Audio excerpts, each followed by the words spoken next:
If you're watching this video, then chances are good you love houseplants and that you agree with me that they just make our spaces more beautiful. Well, today, we're going to talk about those plants that go above and beyond in the beauty world. My favorite flowering houseplants. I adore cut flowers. I make a point of having them in my home as much as possible. But as you probably know, with some exceptions, the floral industry as a whole is rather unsustainable. If you factor in CO2 emissions and the long distances that our plants are flown from and monoculture farming, as well as the vast amount of pesticides that are used to produce the perfect blooms that we demand, I'm going to make an argument today that flowering houseplants are every bit as beautiful and perhaps more sustainable. Let's start with a quick botany lesson. Why do plants flower? The flowers are all a part of the reproduction system of the plant. The flowers attract pollinators who move pollen from the male parts to the female parts, allowing them to reproduce. The fact that we as humans are attracted to the beauty and the fragrance, that's just extra. We don't really matter to the plant. Secondly, when do plants flower? Plants only flower under the most ideal circumstances, meaning heat and light and humidity. For the most part, it's pretty difficult for us to provide those conditions consistently indoors. There are some plants that are a little less fussy about their conditions that allow them to flower more frequently, and those are the ones on my list. I've broken my favorite flowering plants down into somewhat arbitrary categories. The first category is plants that flower via an inflorescence. Now, an inflorescence is a long stem with actually hundreds of tiny flowers on them.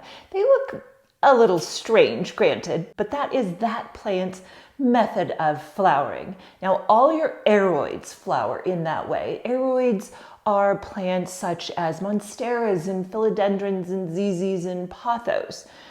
Most of those plants are pretty rare to flower indoors. Another plant that flowers with inflorescence is the Peperomia. I have a lot of different Peperomia varieties in my home, and I think they are all in bloom right now. This particular one is shooting off many different inflorescences on all of the major stems. Now, some people don't really care for the look of this, and they're really easy just to snap right off.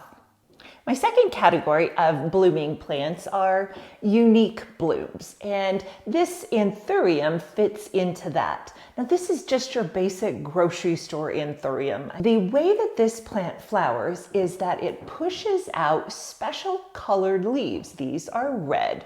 I had hoped that these would open up before I filmed this so I could show you, but inside of this special red leaf will emerge an inflorescence, and it will be a little thicker than the Peperomia varieties. These plants tend to hold their flowers for a really long time, and that's one of the things that is really desirable about this plant. My next category of flowering plants are the consistent flowerers. One example of that is this angel wing begonia. This girl just kind of flowers all the time. It doesn't seem to be seasonal. She just likes to push out flowers, and some of them are a rather grand display. She holds on to them for a fair amount of time, week to 2 weeks, and then these will just drop off and more will pop off. So this one's pretty consistent. Another one I have in that category is this Oxalis triangularis. I don't know when this plant isn't flowering, and I think the flowers are so sweet and delicate. Truly, the only time it's not flowering is when the whole plant gets sad and goes dormant, and at that point, I just cut it all off. Then the stems regrow and the leaves regrow, and all of a sudden, I have flowers again. And the third one in my consistent category is my Thanksgiving cactus, or Schlumbergera. I have 3 of these plants and they all bloom multiple times a year. Unfortunately for this video, none of them are blooming at the moment, but the blooms are spectacular. They're absolutely beautiful. Although some people have tips and tricks and hacks to get the plant to bloom, I don't do anything special. I give them normal conditions and all 3 of them consistently bloom. The next category of flowering plants are the heavily scented flowering plants. The Hoya are most definitely in that category.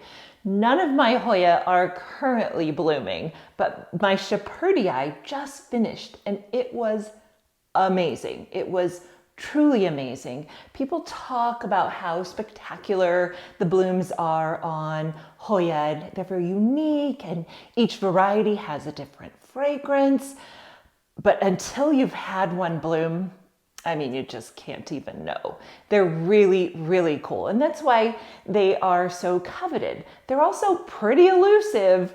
This plant wants some pretty specific conditions in order to bloom. And like I said, I've only had one of my Hoya bloom, but now that I have, I'm really looking forward to the rest.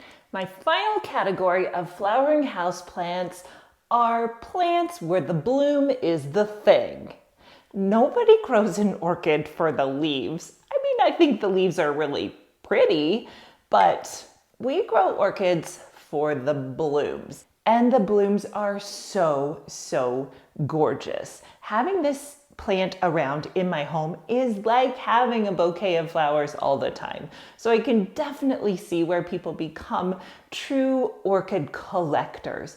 I only have this one and I'm new to really digging into orchid care, but I can see where I could easily get hooked. Thank you for watching my video today. If I inspired you to look at houseplants in a new way, then please give this video a thumbs up and save it so that you'll know which plants to add to your wish list.